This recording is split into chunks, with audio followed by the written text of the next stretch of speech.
Recently made a video, 10 ways to fail your CELPIP exam, but now I'm going to talk about 5 ways, 5 main things you need to pass your CELPIP exam.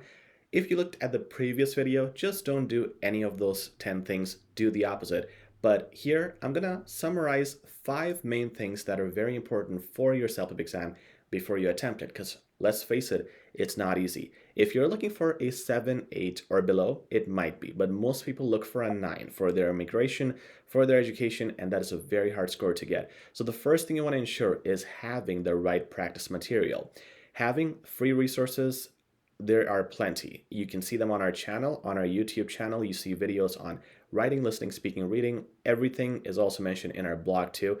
But the most detailed version of all templates, of all modules, and every single strategy, do's and don'ts, what examiners like, what students usually do, all these details are mentioned in our course in the description. Check it out. It's right now at a huge discount. We include mock tests as well that reflect the real exam. So if you don't have the right preparation material, you don't know what you're in for. When you go to the exam, you will be shocked. So make sure to use the right practice resources. Feel free to use the free resources on our channel, but also if you really want to guarantee your mark, check out our course. And by talking about guarantees, it comes with a money-back guarantee in case you fail or in case you don't see any improvement. Let's talk about point number 2, self-assessment. A lot of you don't want to invest in a teacher, or if you don't have time to do the classes, you need to make sure you self-assess. It's pretty simple.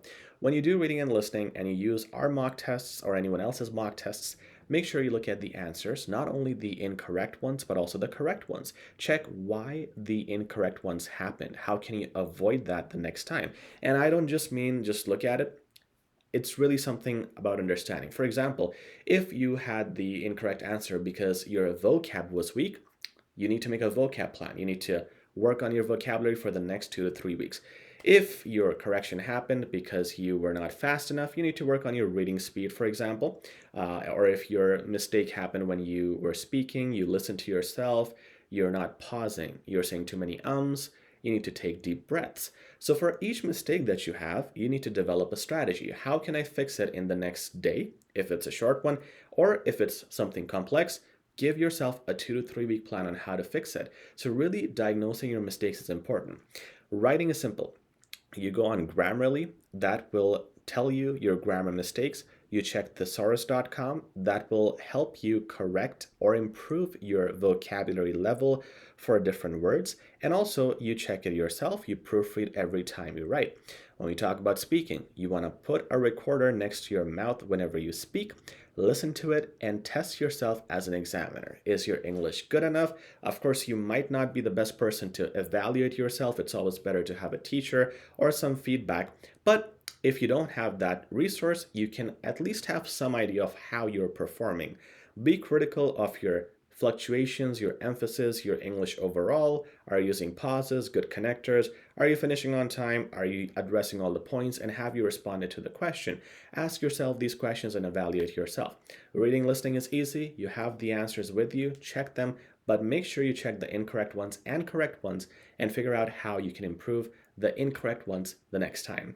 Strategy number 3 is having a 2 to 3 ratio. What I mean by this is if you have 3 weeks, you should dedicate 2 weeks to writing and speaking, 1 week to reading and listening. Simple as that. So you spend 2/3 of your time working on writing and speaking and 1/3 of your time working on reading and listening.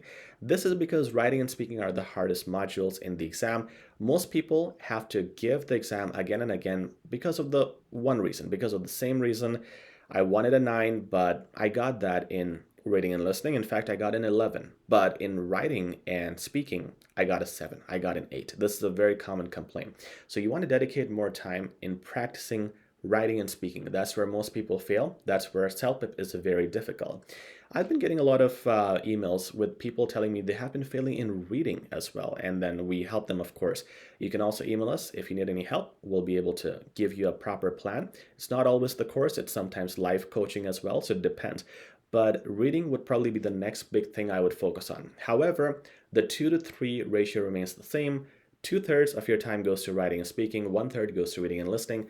practice it this way. And if you have a few months, 2 months, go to writing and speaking, and 1 month goes to the rest. That would really set you up nicely if you have that much time. In fact, I wanted to include this as an additional tip. Make sure you have enough time before your exam. But if you saw my video about 10 things not to do, 10 ways to fail the CELPIP exam, you probably already heard about this.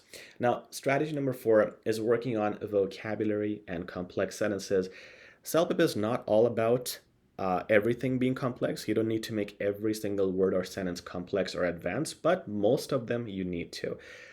Typically, you need a structure of complex and simple sentences combined, but you could say 70% should be everything complex: vocabulary, the words, the complex sentences.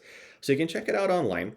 You can Google it. You can go to our blog. You can see my videos. I have covered this in detail: how to write complex sentences and how to do advanced vocab. You cannot write basic sentences like 4-word sentences. You cannot say, "This is good," or "I really appreciate it." Even that is considered basic. Complex sentences are long. They're something like, "Considering the impact of the industries in global warming, comma, efforts have to be made in order to improve and bring about significant enhancements to our systems." Whatever, you know what I mean. It's long. That's a complex sentence. And when you talk about vocab, instead of good, you need to say magnificent. Instead of harm, you need to say detriment. Instead of big, you need to say gigantic. Everything needs to be dialed up in terms of vocab and complex sentences in CELPIP, or else you will fail. Okay, this stuff needs time usually, because vocab lists can be huge. There are thousands of words to learn. But if you go to our blog, it's again in the description, type 400 best CELPIP words. We actually have a concise list for you. If you do need the best list, it's 800 words, and that is paid in our course. You can check out the course link in the description as well. But going with the vocab list is the best approach. There has never been a better approach than a vocab list, but it's just hard and it's long and people get tired and they quit along the way. So please don't do that. You have to invest that time and memorize vocab. So far in all my years of teaching, I haven't been able to come up with a better strategy. This is just the best strategy. It's very outdated, but it's still the same strategy. After years and years, everybody says the same thing. There is nothing better. You have to learn vocab with a vocab list. So incorporate that in your learning as well. And your 5th strategy should be not overlooking grammar. Okay, again, Grammarly is a very, very fancy tool. I always promote that. They don't sponsor us, but their service is great. You know, you download that, and whenever you write, your grammar mistakes will be shown to you. They are better than the spell check on Microsoft Word, much better, okay? So you see the Grammarly suggestions, and also you can use that in speaking. Whatever you speak, record it, then write it, and you will see if you're making grammar mistakes.